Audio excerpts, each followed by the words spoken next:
O assunto agora é outro. Eu vou conversar com o prefeito da capital baiana, João Henrique, já está aqui no estúdio, vai conversar comigo agora. Prefeito, tudo bom? Como vai, Casimiro? Tudo bem? Bem-vindo aqui ao QVP. Obrigado. Tudo bom, senhor? Tudo bem. Eu queria começar fazendo o seguinte, prefeito.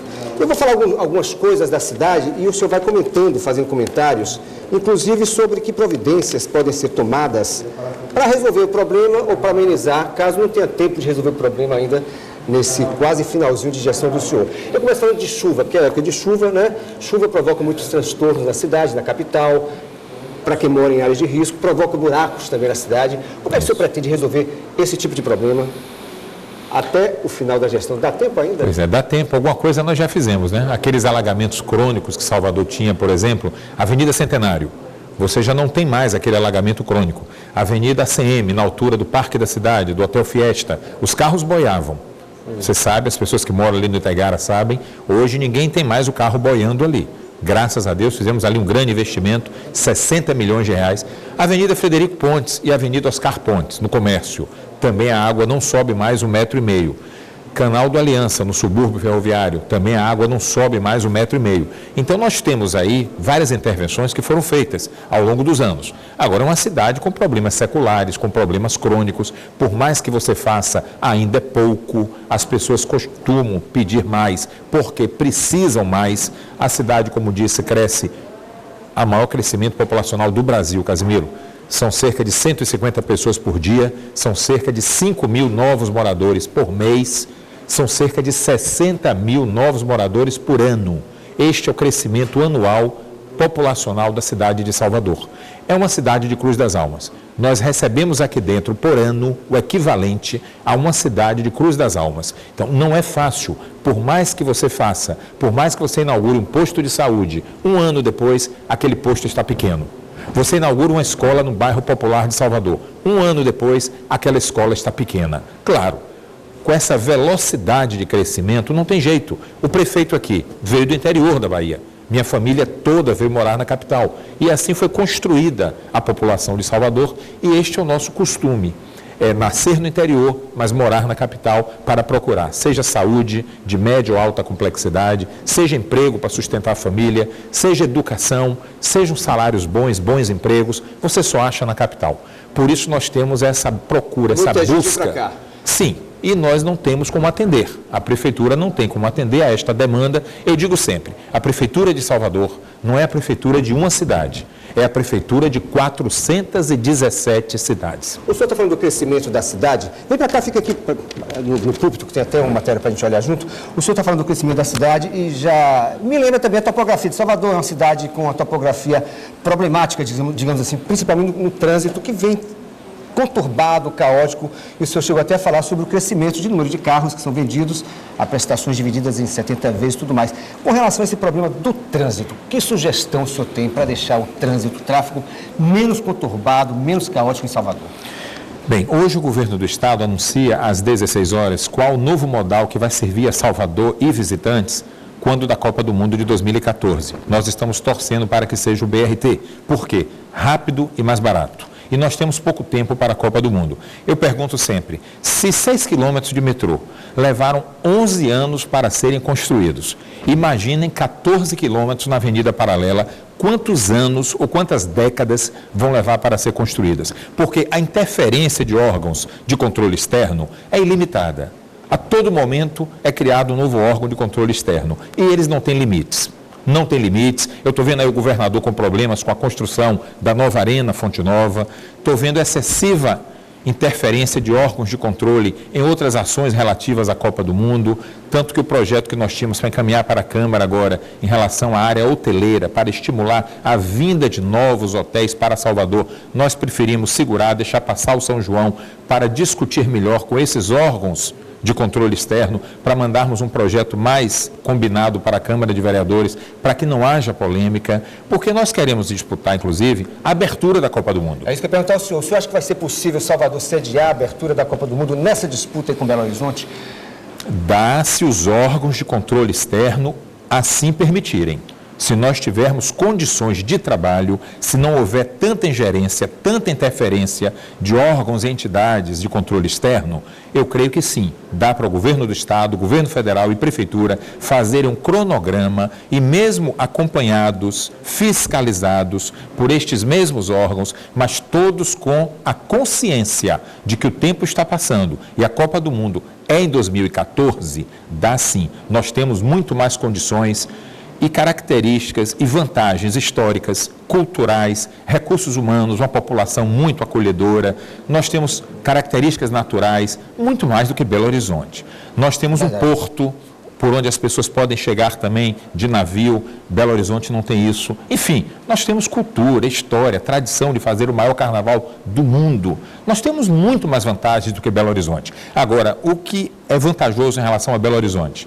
Os órgãos de controle externo deixam a prefeitura trabalhar e o governo do estado trabalhar em Belo Horizonte. Prefeito, vamos falar de coisa boa. Está confirmado mesmo o pagamento dos salários dos servidores antes do São João? Está confirmado para o dia 22, depois de amanhã. É inédito isso na Prefeitura de Salvador. Todos os servidores receberem 100% dos salários antes do São João. E olha que nós estamos num contingenciamento forte de 600 milhões de reais, por determinação praticamente do Tribunal de Contas dos municípios. No município de Salvador também tem essa peculiaridade. Se por um lado o Ministério Público nos obriga a fazer determinados investimentos, e isso vale até ações de improbidade quando o prefeito não os cumpre, por outro lado, o Tribunal de Contas dos municípios nos obriga a fazer determinadas economias, que podem valer também uma ação de improbidade. Então a Prefeitura hoje vive esse dilema. Atende o Ministério Público ou atende o Tribunal de Contas? Até esse dilema nós temos que viver hoje para administrar uma cidade como Salvador. Tem um novo concurso aí na área de saúde pública que a Prefeitura vai abrir.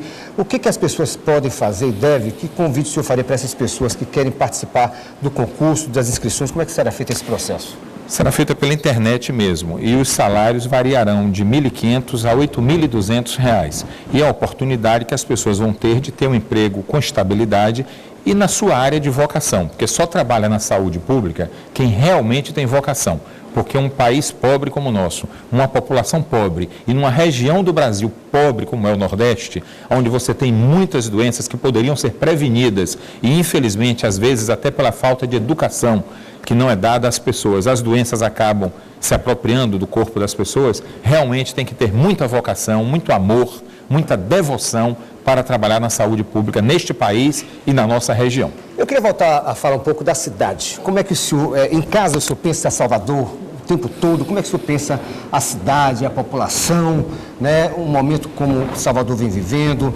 O senhor, claro, como toda pessoa pública, é alvo de elogios, mas é alvo de muitas críticas também. Qualquer pessoa que é política é alvo de elogios e críticas. Em casa, o senhor pensa Salvador o tempo todo ou às vezes relaxa, prefere esquecer? Como é que funciona ser prefeito da terceira capital do país com tantos problemas como outras capitais também? Pois é, e não tem tempo para relaxar, Casimiro, porque os problemas estão aí e nesse período chuvoso, inclusive, os problemas se agravam. Veja que, por exemplo, nós não tivemos ainda neste inverno tragédias em Salvador. Há épocas atrás, eu me lembro que uma chuva que caísse, como vem caindo nesses últimos meses, já teríamos tido tragédia. Não tivemos tragédia. Foram mais de 100 contenções de encostas que nós fizemos nesses 6 anos e meio. Recuperação de escadarias drenantes também. Foram mais de 100 recuperações de escadarias drenantes. Tudo isso com verba federal.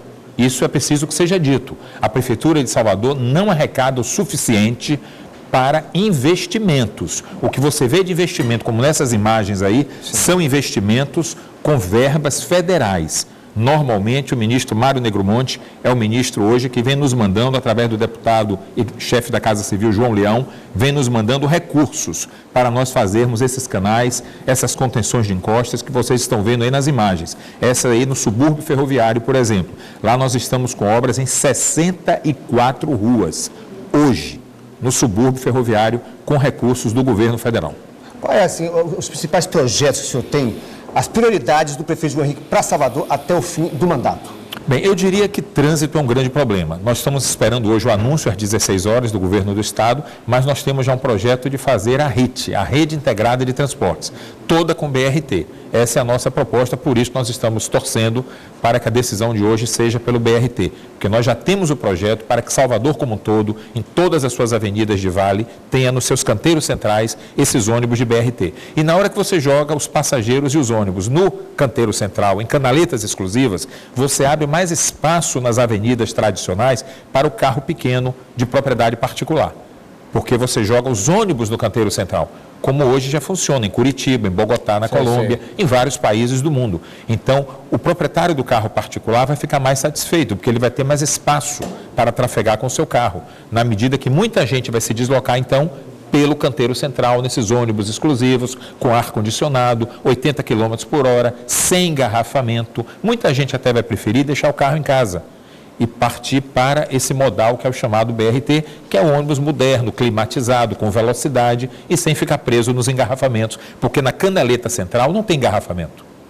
Algumas pessoas estão falando aqui da Nota Cidadã, do projeto Nota Cidadã. Qual a importância desse projeto e de que maneira ele pode vir ajudar a Prefeitura da capital baiana?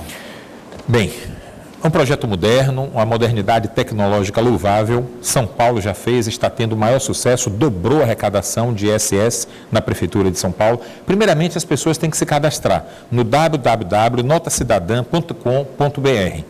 Segundo, estar em dia com o IPTU dos últimos 5 anos para trás. Então, isso já vai dar também um acréscimo de receita. Quem não estiver em dia com os últimos 5 anos do IPTU não terá direito ao Nota Cidadã.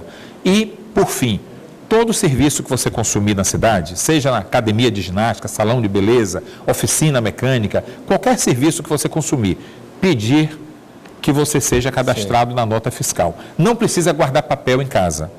Essa é uma modernidade tecnológica, não precisa ficar guardando papel, guardando nota fiscal. Automaticamente, quando você solicitar a nota fiscal no computador, dali mesmo já é jogado dentro da Secretaria da Fazenda via computador. Então, no final do ano, você vai receber em sua casa o seu carnê de IPTU com até 30% de desconto.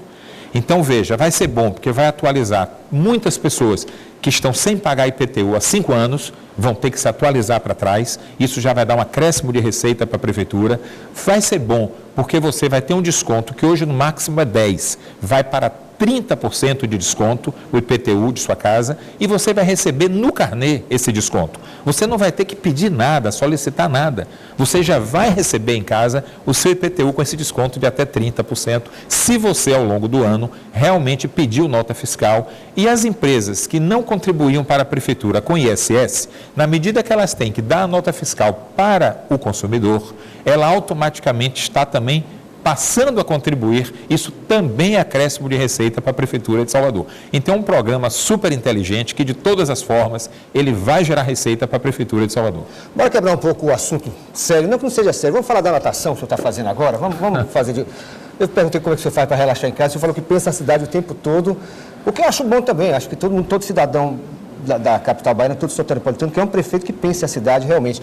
A natação, como é que está? Está treinando novamente para ficar melhor colocado? Como é que foi aquela prova? Sim. O senhor sempre foi nadador, né? Sempre, mas estava parado. Desde o Sofia Costa Pinto? Sim, desde o Sofia. É entre as 5 e as 7h30 da manhã. É o tempo que a gente tira para cuidar da saúde, né?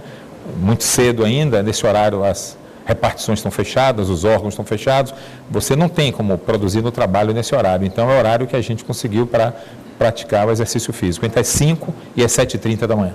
É o momento de relaxamento de Henrique, é isso? Até nesse momento nós pensamos nos problemas da cidade, Casimiro. Não é fácil, não. Porque os problemas estão aí, não param. É como eu disse, nessa época de chuvas, inclusive, os problemas se multiplicam. Você vê que os buracos abrem, por mais que você recapeie, vem a próxima chuva e novamente lhe desafia. Agora, nós temos que ser otimistas. Nós temos que pegar problemas e transformar em desafios. E não sermos pessimistas. O pessimista faz o contrário. Ele pega o desafio e transforma em problema. Nós queremos o contrário, pegar o problema e transformar num belo desafio. Só para encerrar, uma pergunta bem geral. O senhor sente que tem um reconhecimento merecido do povo da capital baiana? Se sente alvo de críticas infundadas, de críticas mal fundamentadas, injustas? O que o senhor diria para o povo de Salvador num momento como esse? Eu fui a um evento recentemente na ABI e um jornalista, ao discursar, disse que a imprensa não precisa ser justa, que quem quiser justiça procure o poder judiciário. E esse mesmo jornalista, no final do seu discurso, ele reclamava que as gavetas do Poder Judiciário estavam abarrotadas de ações de perdas e danos morais. Então eu vi ali uma incoerência. Uma hora mandava procurar o Poder Judiciário, dizendo que a imprensa não precisa ser justa, a imprensa só tem que ser livre. Outra hora ele reclamava porque tinha muitas ações contra os órgãos de comunicação e contra apresentadores e jornalistas. Eu vi um pouco de incoerência, mas todos nós temos nossas incoerências, não é? Eu diria o seguinte, meu pai, quando deixou o governo da Bahia, eu me lembro muito bem quando ele saiu do governo, tinha sido o melhor governador para todo o funcionalismo público do estado da Bahia, coisa que até hoje é reconhecida. Eu lembro disso, você lembra? Lembro, claro. Era tido assim como um governador que fez pelo policial, pelo professor, pelos médicos, pelo funcionalismo em geral, o que ninguém nunca tinha feito. Mas saiu do governo de uma forma muito ruim. Pois bem, um ano depois, todas as pesquisas de opinião pública, João Durval aparecia em primeiro lugar para governador da Bahia. Ele não disputou. Naquele momento ele não controlava o partido, então ele não pôde se candidatar a governador, mas aparecia em primeiro lugar em todas as pesquisas. Então eu diria o seguinte, o presente, ele às vezes é muito cruel, porque o julgamento é feito sob muita emoção. Mas depois que você sai da prefeitura, do governo ou da presidência da República, passam-se alguns meses, passa-se um ano e você vê que o reconhecimento aparece. Porque começam as comparações. E aí as pessoas começam a ver quem fez pelo funcionalismo público e quem não fez. Quem fez para acabar com os alagamentos e quem não fez. Quem está fazendo pela cidade e quem não fez. Então, quando começam as comparações, aí o reconhecimento, tirando a questão da emoção também, e sendo um reconhecimento mais imparcial, fica mais justo. E aí as pessoas reconhecem melhor aquele bom gestor quando ele se afasta do poder. Também tem outro motivo. Quando o gestor se afasta do poder, ele deixa de ser foco de críticas. E o novo gestor passa a ser o foco das críticas. Você passa a ser o ex-gestor. Ninguém critica ex-gestor, não é? Então, eu acho que tudo isso faz com que o julgamento, com o tempo, seja mais justo do que o julgamento do presente momento. Prefeito João Henrique, obrigado por ter vindo ao programa. Volte sempre, Muito por favor. obrigado. Volte sempre mesmo. Vou para o intervalo e volto já, certo?